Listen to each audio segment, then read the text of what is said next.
E adesso proseguiamo, caro Max, con Serie A e anche FIGC, perché Paolo Di Rosa, che abbiamo qui ospite, è factotum e quindi segue sia gli amatori che amatori, perché il Pordenone Amatori è, come dicevo prima, una squadra che ha una bacheca infinita, ha vinto 3 titoli CSI consecutivi, gli ultimi 3, ma poi insomma non solo quelli, e Paolo ci racconterà anche un po' della Serie B, che di solito tralasciamo un pochettino perché ovviamente avendo ospiti della 2 Elite e della 2, la Serie B viene messa a un po' a margine, ma è giusto raccontare anche del Naonis Futsal. Quindi Paolo, ti ringraziamo di essere qui e innanzitutto se vuoi dirci anche della partita, se sei stato presente questo big match che abbiamo raccontato poco fa tra Pordenone e Amatori Astra San Vito, finito 1-0.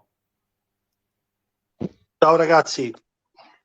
No, io non ero presente alla partita, però da quello che mi ha raccontato abbiamo vinto, sì, ma abbiamo sudato anche le 7 camicie perché avevamo una squadra un attimino leggermente in difficoltà. Quindi è ovvio, l'Astra è una squadra che si è rinforzata tanto e sta facendo un ottimo campionato. Noi subiamo un po' in questa fase un po' di stanchezza, un po' di recuperi di alcuni giocatori che non sono al top, quindi la pausa viene proprio in un momento propizio che diciamo tutto sommato servirà per ricaricare le pile, perché poi nel mese di gennaio avremo 4 incontri che sono fondamentali, perché giocheremo l'11 con il recupero con la Stella d'Argento. Poi ci sarà Bifid e Buman, quindi, e poi il Mareno, la prima di ritorno. Quindi tutto sommato ci saranno 4 scontri diretti, perché Bifid è una grande squadra, anche se ascoltavo che c'è stato un cambio di allenatore, però comunque Rognosa è una squadra che veramente mette tanta qualità. Il Buman lo conosciamo, l'anno scorso ha concluso la regular season al primo posto, dopo è crollato nei playoff e dopo giocheremo col Marino la prima di ritorno, se viene confermato questo, diciamo, il girone di ritorno in questo sistema, che comunque è una squadra che è da prendere sempre diciamo, con le pinze.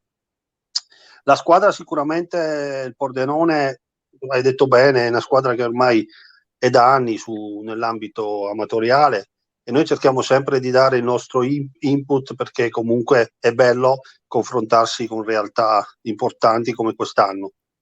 Quindi ci stiamo preparando, adesso faremo una settimana di pausa e dopo Mister Piccini sicuramente inizierà a riprendere gli allenamenti con la massima intensità, ecco. Certo. Poi ovviamente con te possiamo parlare a 360 gradi perché come dicevo prima non solo ci parli del Pordenone Amatori ma anche del Naonis Futsal e mi hai raccontato di una trasferta in quel di Merano piuttosto interessante per vari motivi.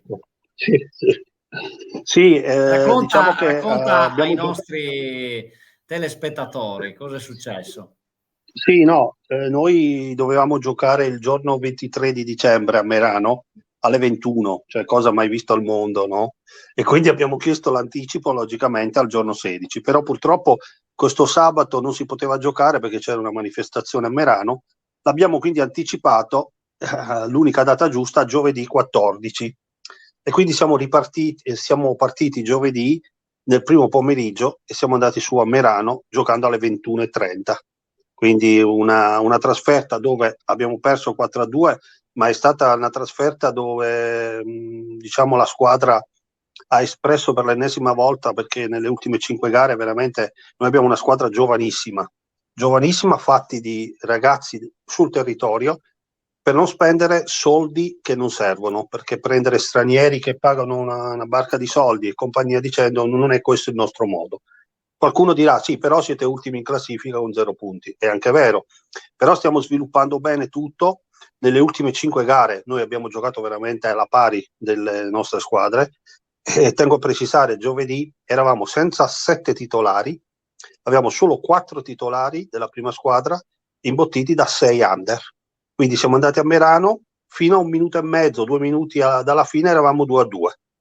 Poi c'è stato un po' col quinto uomo che il Merano ha messo in campo, c'è stato il 3-2, azione susseguente 3-3 nostro, è stato praticamente si è trovato sul palo il tiro di Coppola, azione susseguente calcio di rigore per loro 4-2, quindi una partita che diciamo meritavamo di vincere per le occasioni create, perché nonostante in pochi i ragazzi hanno dato il massimo, e quella trasferta si è conclusa tornando a casa alle 4:30 del mattino, quindi un po' una trasferta un po' difficile per tanti ragazzi che, premetto, lavorano e che quindi qualcuno non poteva essere presente, qualcuno era ammalato, però alla fine ti dico la verità, io sono contento di quello che stiamo facendo. È ovvio che ci stiamo già muovendo sul mercato con Mister Criscuolo, che stiamo praticamente ufficializzeremo nelle prossime settimane dei colpi di mercato per poter far sì che il nostro progetto vada avanti. A prescindere da come va, siamo consapevoli che possiamo far bene in questa categoria con un budget limitato ma valorizzando i giovani, e quindi questo è il nostro obiettivo. Poi se la matematica ci dirà che siamo in Serie C nuovamente, la prenderemo, diciamo la considereremo, ma la volontà di rimanere in Serie B c'è da parte di tutti quanti e la voglia di far crescere i nostri giovani c'è. Questo è fondamentale. Dico l'ultima, avevamo 4-2006 giovedì in prima squadra, quindi sfido chiunque a mettere 4-2006 a giocare in una palestra come quella di Merano, alla Pala Wolf, che è peggio di quella di San Vito, è enorme, però ce l'abbiamo fatta, adesso vediamo un attimino di programmare questa settimana il meglio per la società. Grazie Paolo, se Max non ha domande per te. No, beh, avrei voluto chiedergli qualcosa, ma ho visto che ha a 360 gradi. Ma lui è un fiume in piena. Quindi... Beh, certo. No, io volevo adesso potrei soltanto dirgli, tornando al calcio amatoriale, che comunque siete in testa e avete ancora una partita da recuperare come è giusto che sia, però non potete nascondervi che anche quest'anno si punta al campionato di vincerlo, perché per quanto ci possono essere scontri diretti, siete partiti a bomba, ecco. Sì, Max, hai perfettamente ragione. Noi vogliamo raggiungere il massimo. È ovvio che ti dico, per chi ci conosce, che ormai siamo dal 2005 con titoli nazionali vinti, coppe nazionali vinte, noi abbiamo voglia sempre di crescere, però quest'anno, devo essere anche obiettivo, ci sono squadre attrezzate per fare qualcosa di importante.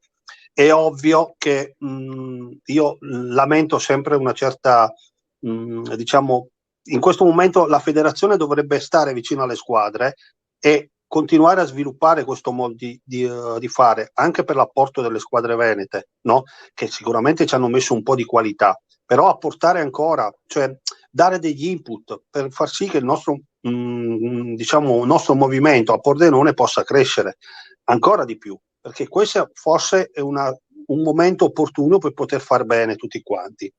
Però è ovvio, io sono il primo a dirlo, ce la giochiamo con le stesse squadre, l'Icem è una signora squadra, lo stesso Bifid, e non è da sottovalutare. Noi abbiamo avuto sempre difficoltà quando abbiamo incontrato il Bifid. Il Buman l'anno scorso è stata una grandissima rivelazione, il Mareno altrettanto, nonostante abbia un attimo di... il Montereale, non voglio dimenticare il Montereale. Quindi è bello confrontarsi andando alla pari, perché io devo essere sincero, noi siamo entrati sempre con certa umiltà nell'affrontare tutte le gare, perché tutte le gare, anche il Ponte che era in difficoltà, ci ha messo in difficoltà Sacile, ci ha messo in difficoltà.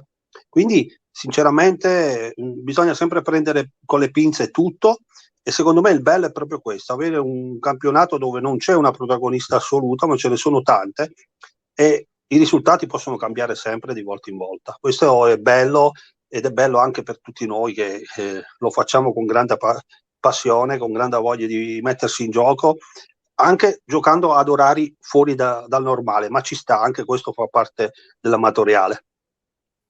Bene, grazie allora, no Enrico? Grazie direi Paolo, che come sempre. Meglio di così non si poteva. Esatto, come sempre un piacere e ti ospitiamo sempre volentieri.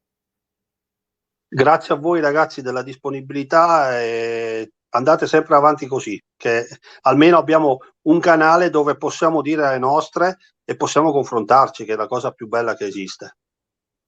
Grazie. Grazie ancora. Grazie, buon weekend Paolo. Ci vediamo. Ciao. Grazie altrettanto a voi. Ciao.